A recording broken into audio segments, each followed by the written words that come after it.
Greetings to you all. Thank you for joining me at Dr. TSA Series. My name is Dr. Terry Ordate, and today we have a special guest here with us, Amanda. Amanda has heard some of my lectures and discussions and is here with us today just to have our spiritual discussion, and Amanda has some questions for me. So I hope you guys will enjoy and sit back and just relax. So how are you, Amanda? I'm doing well. Thank you, Terry. It's good to see you again. Me too. Yeah. I wanted to talk to you today about some things my spirit has brought up to me that I'm having trouble finding the courage to address. I've been dishonest with someone very important in my life, and I know I need to speak about these things with them and bring them out in the open. And I know that this conversation will hurt the person that I care about very much, and it scares me. And I'm struggling to find the strength to do it. And so I wanted to ask you about how we can work through those struggles and things that are blocking us from doing what we know we need to do. Thank you for that question. What I'm feeling in the moment is first understanding or reminding you that we are first a spiritual being having a physical experience, right?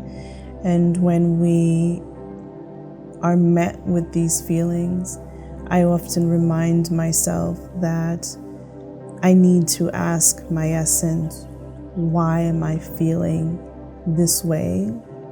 And the purpose in the moment. The mere fact that it's now you're beginning to feel this tells me that this is something your spirit wants you to address. Our spirit doesn't present things in the moment that is fruitless, right? So when we are paying attention to the moment, we have to address what's in the moment.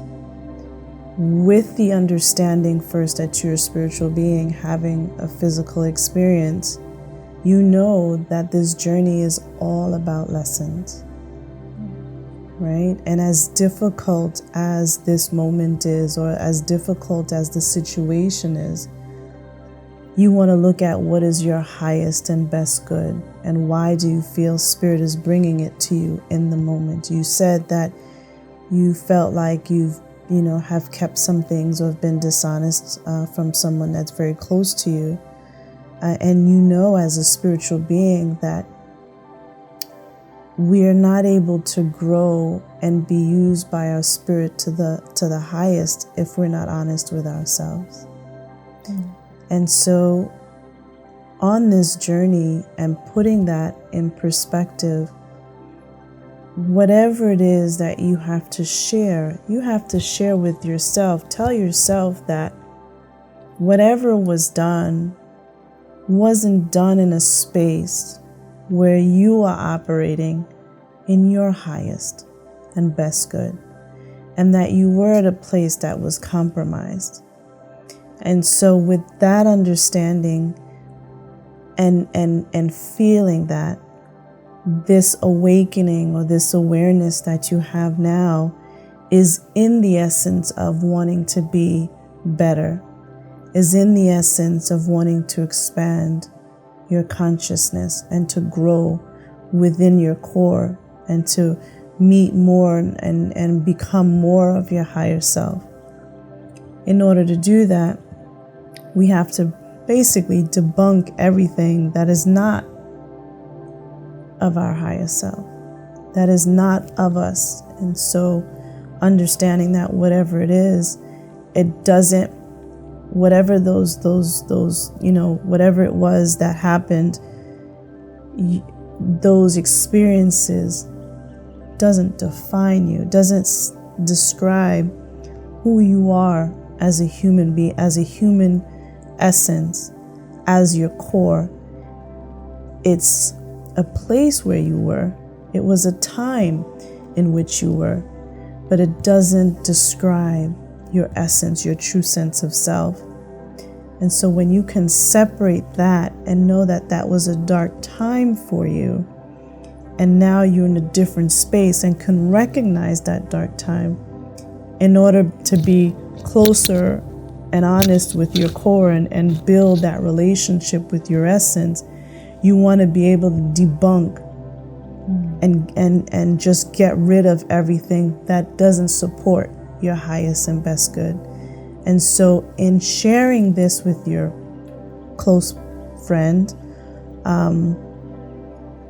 hoping that your friend or your family member or whomever, that person that's very close to you, provided that they are too on this journey, will understand that was a point in time in your life that you were not operating in that space. And because you are working more in your spirit and your essence, that this is where you want to be. And in order for you to be at that space and have more of your essence, you have to debunk everything that doesn't support your higher self. I know I was long-winded, but I hope that was helpful. Yes, thank you. Yeah. There's definitely a lot of different layers to work through and peel back. So thank you. You're welcome. One of the things I think about is when we become more like this higher self of ours, and we do the hard work of fighting through, whether it's the thoughts or the guilt or the shame, and we work with our spirit to eradicate those maladaptive thinking, the more we do that, the more we become like our higher self.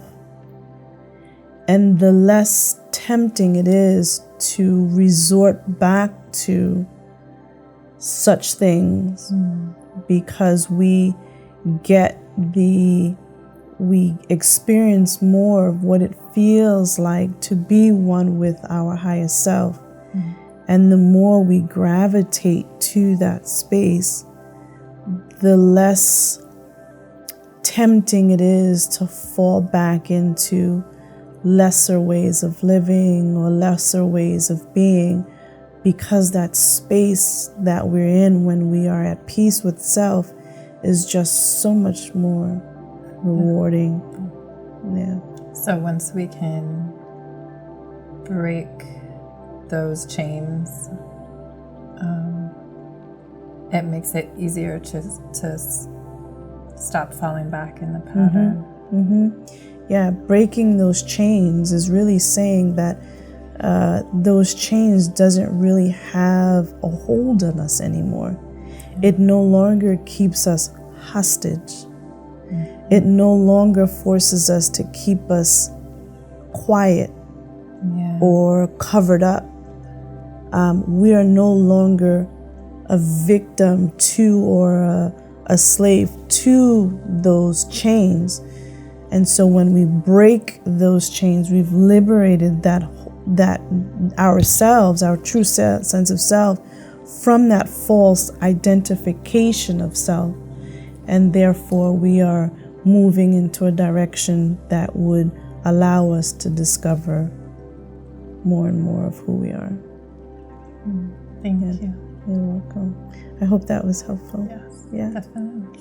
Thank you for joining me today. It was such a pleasure to have you here today, and I really appreciate you joining me. Absolutely. Thank you. Thank you for joining us today at Dr. TSA Series, a spiritual discussion. I was joined here by Amanda, and we're going to say that's it for now. Thank you all for joining. Remember that you are loved. Love you always. Namaste, and be well.